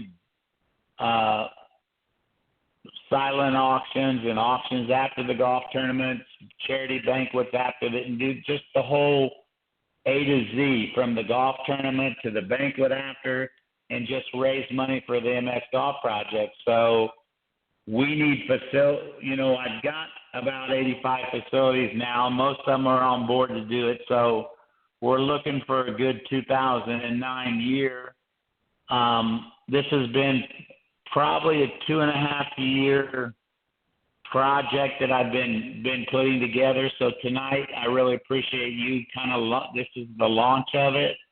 Right. And 2009 is really when it's going to take off. So anybody that would like to get involved or learn anything about it, just go to the multiplesclerosisgolfproject.com website.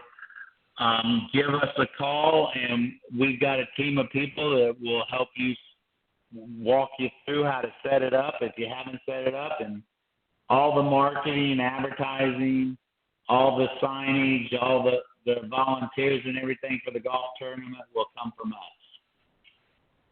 Well, that's fantastic. And I think that's, you guys have got a good handle on this, and I think it's going to be a very successful, event, and I think it's going to just perpetuate as each season comes by and people become more and more aware of it. I think it's just going to continue to help a worthy cause. And I think, Mitch, it takes, as you said in the beginning, it takes a lot. Really, you've enjoyed so much from this industry, and I'm a firm believer that, golf is really a vessel that we use, whether we're a teacher professional, whether we're a coach, or somebody, the other position in the golf industry. It's really a vessel that we use to educate one another about something specific that we're passionate about. And you've really grappled with the industry that you've been a part of for 30, plus years, and are now using it as a tool to further another cause. And that just, again, goes to show you just how important golf is to our communities. Yeah, without a doubt. And all you listeners out there, look for the MS National Golf Day. We're going to post that and get it out to you. So we'll hopefully have a nationwide day here very soon, so we can do this and get this kicked off. Well, I appreciate that. That's great. Go ahead, Mitch. I was thinking today, for 34 years I've been teaching. I've been a teacher, and it's really, I'm not changing. I'm just teaching something else now. I'm just not teaching golf. I mean, I'm still going to teach golf. Golf has been so great to me, but this is just another vehicle that I'm just going to have the same passion that I had teaching golf. I'm just going to have the same passion teaching people about MS and helping people. I was helping people improve their golf swing. Well, now I'm going to help people that have MS or are fighting MS. So, my biggest thing now is I went from a golf teacher to now I'm a fundraiser. So it's all really, I was thinking today, wow, it's really the same thing. It's just a different field. So, right. I mean, I'm still a teacher. I think I'll always be a teacher. I loved it when my student hit a 250-yard drive and turned around and smiled, and I'll love it when we pay off somebody's mortgage that's had MS for 4 or 5 years and can't work. So it's all is a great feeling for me to see satisfaction in somebody else, regardless if they're hitting a drive 250 yards or they know they're helping their family out. And Ted, don't let this guy Yeah. fool you. He says he's used to teach. I mean, he was on my driving range last Saturday in a scooter working my juniors. So I mean, he's running around helping the kids. So Mitch has not changed. He just slowed down just a tad. So, Well, that's all right. He doesn't stop. Believe me. After 34 years, Mitch, you're entitled to slow down a little bit and enjoy the fruits of your labor. But what a great cause, guys, and I want to thank you for both coming on and sharing this, and Mitch, particularly you for coming back on the show again. And as I said, we'll be in touch here and sort of hammer out some of the details of what's to come in the new year in 2019. But I just want to say that no matter what you put your mind to, you can accomplish great things in life. And when you do things that are very selfless, people recognize that and will gravitate to that. And people will generally see that, you're trying to do something that is going to enrich and empower other people's lives. And I think that that's really what life is all about. We all have careers. We all get out and we enjoy different things every day that we do, but the best gift that you can give somebody else is to give them a helping hand or just to show an act of kindness or what have you. And this is obviously what you guys are doing with the MS Golf Project. So Mitch and Hoppy, thank you very much for coming on tonight. Thanks, and sharing that. Appreciate you hosting us tonight. I really appreciate that. Thanks a lot. Helping us get the word out. Well, you get that knuckle warmed up because I'm coming. Well, Ted, I wanted to say everything else. If you go to our website, you'll see help us reach our goals. We've I told you this. We pretty much just kicked this off tonight. Our goal for 2019 is to raise $100,000 for MS, and we are currently at $75. So everybody needs to go to the Multiple Sclerosis Golf Project and donate $10, $5, $2, whatever they got. I appreciate it. Well, thank you guys for sharing that.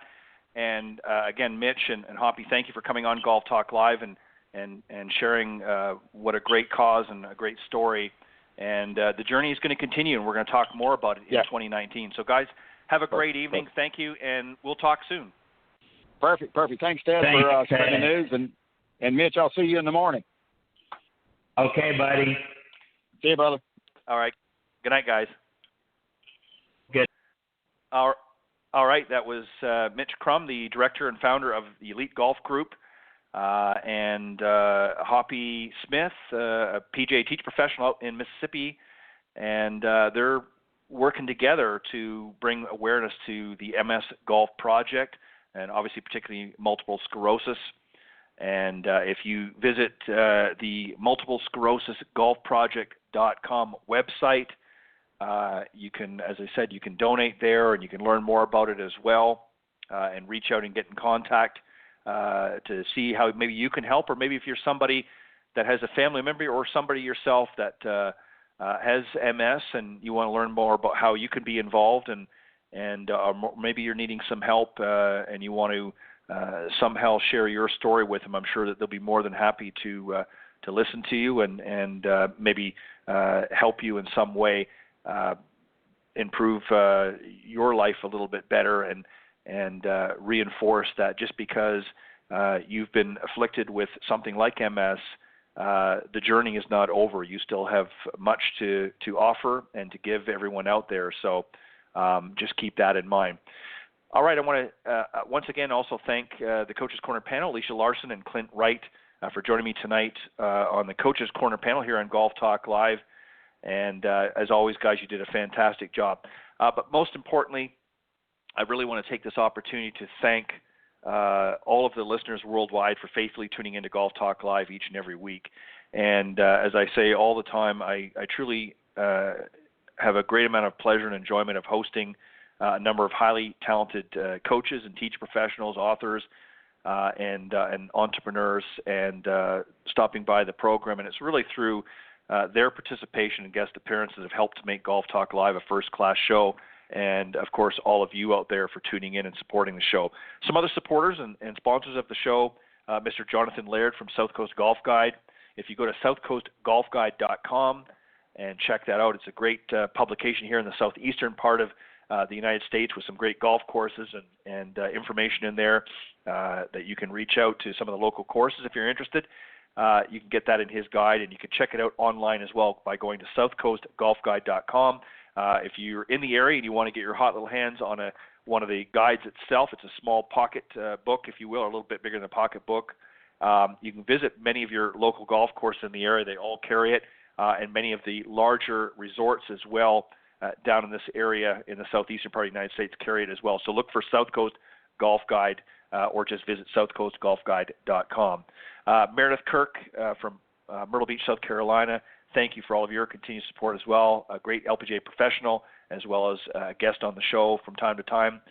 Nikki and Tiffany, thank you for all of your hard work and helping to spread the word over the years and all of your continued support of the program.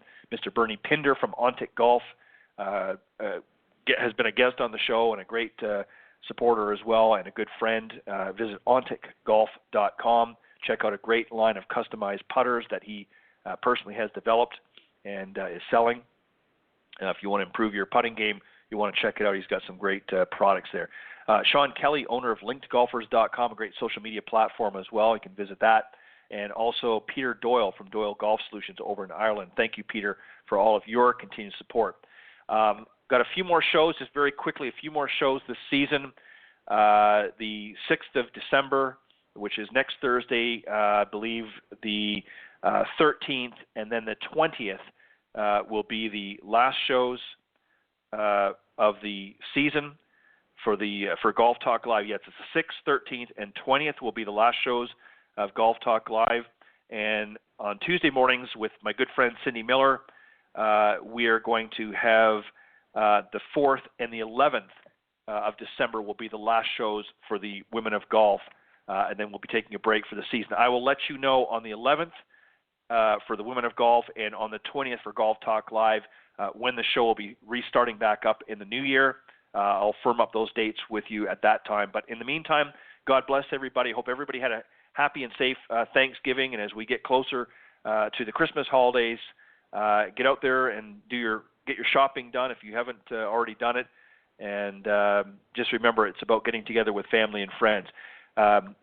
Keep going out there and working on your games. For those of you in warmer climates, and for those of you that are not, reach out to your local golf professional. There's lots of things that you can be doing in your house to keep working on your game. Just because you can't make it out to a golf course, or maybe you don't have an indoor facility nearby, if you reach out to your local golf professional, there's some things that you can probably be doing at home without breaking anything, and you can help work on your game until it's time to get back out in the new season. But anyways, thank you for tuning into the show, and I will see you next week right here on Golf Talk Live. God bless everybody.